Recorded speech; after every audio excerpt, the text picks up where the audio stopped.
ओम शांति। ओम शांति।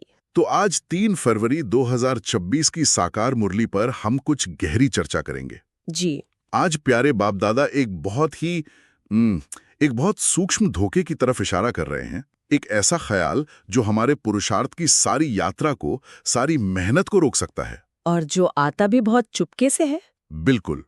तो आज का महावाक्य है, मीठे बच्चे, तुम्हें याद में रहने का पुरुषार्थ जरूर करना है, क्योंकि याद के बल से ही तुम विकर्माजीत बनेंगे। विकर्माजीत मतलब कर्मों के बंधन को जीतना। हाँ, तो आज हम इसी याद के बल को, इस शक्ति को जमा करने की विधि पर ही मंथन करेंगे। और ये आज के समय के लिए मतलब 2026 की जो ये तेज रफ्तार वाली जिंदगी है उसके लिए बहुत जरूरी भी है। बहुत जरूरी है। चलिए मुरली के सार से ही शुरू करते हैं। धारणा के लिए बाबा ने 2 मुख्य बातें कही हैं। पहली है, यह बना बनाया ड्रामा है, इसलिए विघ्नों से घबराना नहीं है। विघ्नों में याद की यात्रा को भूल नहीं जाना है। इस पर एक पल के लिए रुकते हैं। जी। ये सिर्फ एक फिलॉसफी नहीं है, ये एक प्रैक्टिस है। जब कोई मुश्किल आती है तो हमारा पहला रिएक्शन क्या होता है? घबराहट। हाँ बिल्कुल, मन एकदम अशांत हो जाता है। बाबा कह रहे हैं, उस रिएक्शन और आपके एक्शन के बीच बस 1 सेकंड का पॉज लो, खुद को याद दिलाओ, ये सीन है। लेकिन भाई साहब सच कहूं, यही 1 सेकंड का पॉज, यही तो सबसे मुश्किल अभ्यास है। काम पर, घर में हर घंटे कोई ना कोई नई चुनौती आती है और उस वक्त ड्रामा को याद रखना जैसे एक लहरों के बीच अपनी नाव को संभालने जैसा है। कभी कभी तो याद ही धुंधली हो जाती है। बहुत सच्ची बात कही। और शायद इसीलिए बाबा दूसरी बात कहते हैं जो पहली से जुड़ी हुई है।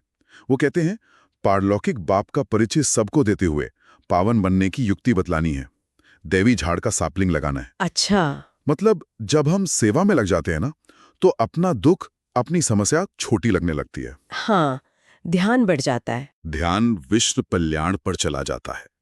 और बाबा सिर्फ ज्ञान देने को नहीं, बल्कि युक्ति बताने को कह रहे हैं, प्रैक्टिकल तरीका। और ये देवी झाड़ का सैपलिंग लगाना कितना सुंदर चित्र है। दुनिया में जहाँ चारों तरफ नफरत और बंटवारे का जंगल उग रहा है, वहाँ हम एक एक संकल्प से प्रेम और शांति के फूलों का बगीचा तैयार कर रहे हैं। बिल्कुल। और इसी बगीचे को बचाने के लिए आज का वरदान है, मैंपन का त्याग कर सेवा में सदा खोए रहने वाले त्याग मूर्त सेवाधारी भव। मैंपन। हाँ, अहंकार, मैंने किया, जैसे ये भाव आया, हम स्रोत से कट गए। बिल्कुल, शक्ति की लाइन कट जाती है। और फिर छोटे छोटे विघ्न भी पहाड़ जैसे लगते हैं। सच्चा सेवाधारी तो निमित्त है, इंस्ट्रूमेंट। जी। मैं आते ही बोझ आ जाता है और बाबा याद आते ही हल्कापन। लेकिन ये मैं बहुत सूक्ष्म है। हाँ, इस पर आगे और बात करेंगे। अब उस मुख्य सवाल पर आते हैं जो आज की मुरली का केंद्र है। बाबा पूछते हैं, कौन सा ख्याल आया तो पुरुषार्थ में गिर पड़ेंगे। और जवाब में बाबा उस सबसे बड़े धोखे से पर्दा उठाते हैं। वो कहते हैं, ये ख्याल कि अभी टाइम पड़ा है, पिछाड़ी में गैलप कर लेंगे। गैलप, इस शब्द का मतलब समझना होगा। जैसे रेस का घोड़ा होता है ना, हाँ, वो आखिर में पूरी ताकत से एक छलांग लगाता है। हाँ, वैसे ही हम सोचते हैं अंत में एक जोरदार पुरुषार्थ करेंगे और बस सब पालेंगे। और बाबा कहते हैं यही सबसे बड़ा धोखा है। जी, तो चलिए इस धोखे को 3 स्तर पर समझते हैं। पहला, क्यों बाबा ये चेतावनी दे ही क्यों रहे हैं? क्या इमरजेंसी है? इमरजेंसी ये है कि ये संगम युग, ये कमाई का समय है। यहाँ एक एक सेकंड की कीमत पद्मों समान है। हर सेकंड की। हाँ, और ये जो सोच है ना, कल कर लेंगे, जिसे बाबा अलबेलापन कहते हैं, ये माया का सबसे मीठा जहर है। मीठा जहर, सही कहा। ये भविष्य का सपना दिखाकर आज की मेहनत से हमें बचा लेता है और जमा का खाता खाली होता रहता है। और ये तो मनोविज्ञान में भी कहते हैं प्रेजेंट बायस। मतलब हमारा दिमाग भविष्य के बड़े फायदे के बजाय अभी का छोटा सा आराम चुनता है। बिल्कुल सही। जैसे सुबह उठना अच्छा है, हम जानते हैं, लेकिन उस वक्त बिस्तर का आराम ज्यादा खींचता है। बिल्कुल। अब आते हैं दूसरे स्तर पर, अवरोध। मतलब ये ख्याल हमारे मन में आता कैसे है, काम कैसे करता है? भाई साहब, मैं ईमानदारी से कहूंगी, ये ख्याल इतना धीरे से आता है कि पता ही नहीं चलता। जब पुरुषार्थ करते करते थोड़ी थकान होती है, या अमृत वेला नींद नहीं खुलती, या किसी पर गुस्सा आ जाता है, तो मन तुरंत एक दिलासा देता है, क्या? कोई बात नहीं, अभी तो बहुत समय है, अंत में बाबा मदद कर देंगे, अभी थोड़ा आराम कर लो। और आज के डिजिटल युग में तो ये और भी खतरनाक है। मन कहता है बस 5 मिनट ये वीडियो देख लो, मुरली तो बाद में भी पढ़ लेंगे। हाँ, ध्यान भटकाने के बहुत साधन है। ये एक मीठा जाल है। हम खुद को ही धोखा देते रहते हैं और हमें पता भी नहीं चलता। बहुत अच्छी तरह से समझाया। और इस जाल से निकलने का रास्ता है तीसरा स्तर, विजय। सोचिए, उस आत्मा का अनुभव कैसा होगा जो इस धोखे से बच जाती है, जो कल से निकलकर अभी में जीना सीख जाती है। वो हर दिन को अपना आखिरी दिन समझकर पुरुषार्थ करती है।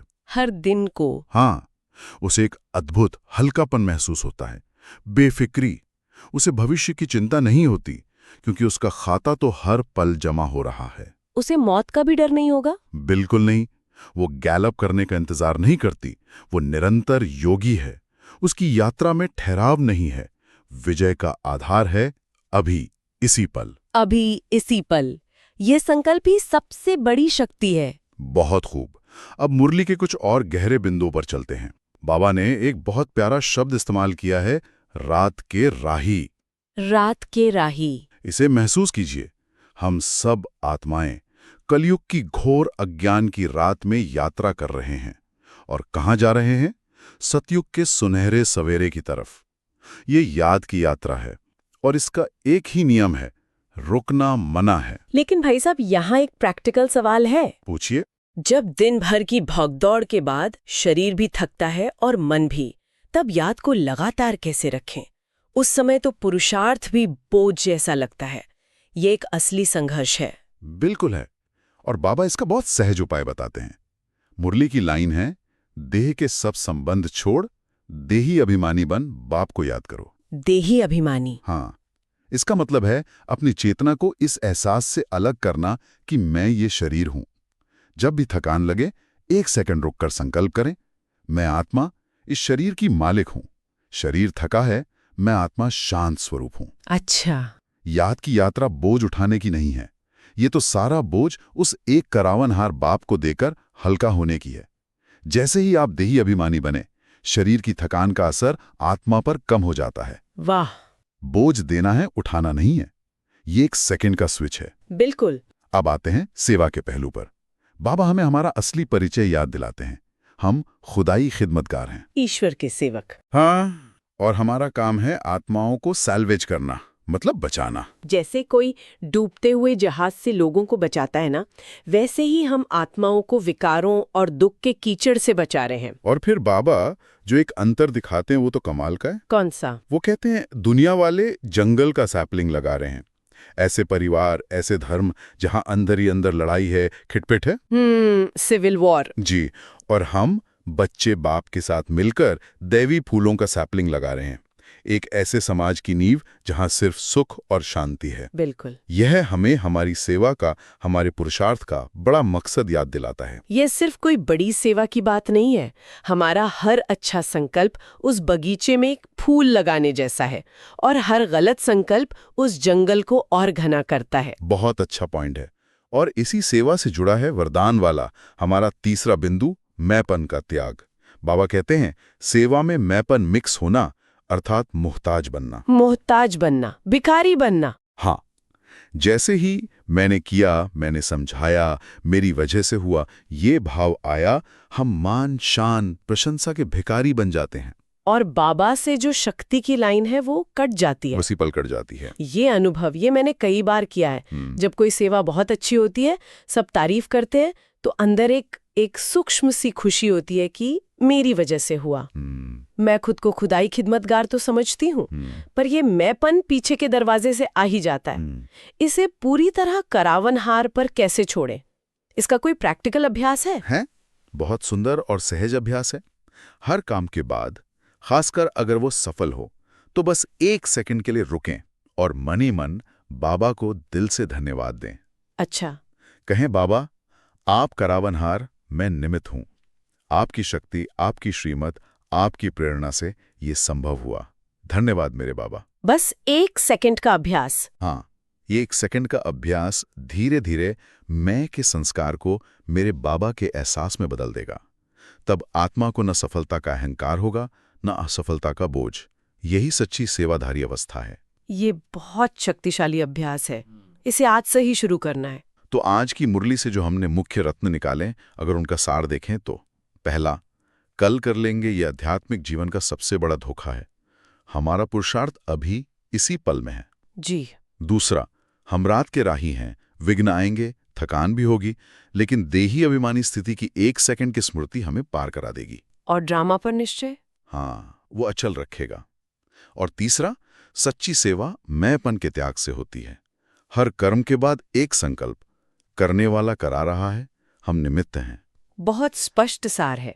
ये तीनों सूत्र आज के लिए एक रोड मैप जैसे हैं। तो इसी सार के आधार पर आज का अभ्यास भी बहुत स्पष्ट है। अगले 12 घंटों में कोई भी 3 काम करने के बाद, चाहे वो छोटा हो या बड़ा, सफल हो या असफल, 1 सेकंड रुककर मन ही मन उस अभ्यास को करें। बाबा आप करावनहार, मैं निमित्त, सब आपका है। हाँ, बस ये 3 बार होशपूर्वक करने का लक्ष्य रखें और देखें कि यह मन की स्थिति पर क्या असर डालता है। जी भाई साहब, आज इसी अभ्यास पर पूरा ध्यान रहेगा। 3 बार 1 सेकंड का शक्तिशाली पॉज।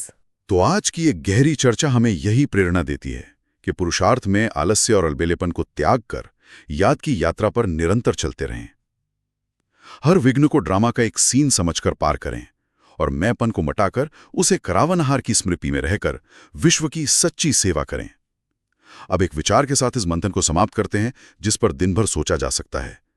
अगर ये निश्चित हो कि पुरुषार्थ का अवसर बस आज ही है, तो ऐसी कौन सी एक पुरानी आदत है जिसे हम आज पूरी तरह से विदाई दे देंगे? आपको इस वीडियो में क्या अच्छा लगा? और यदि आपके मन में कोई सवाल है तो कृपया कमेंट सेक्शन में अवश्य साझा करें।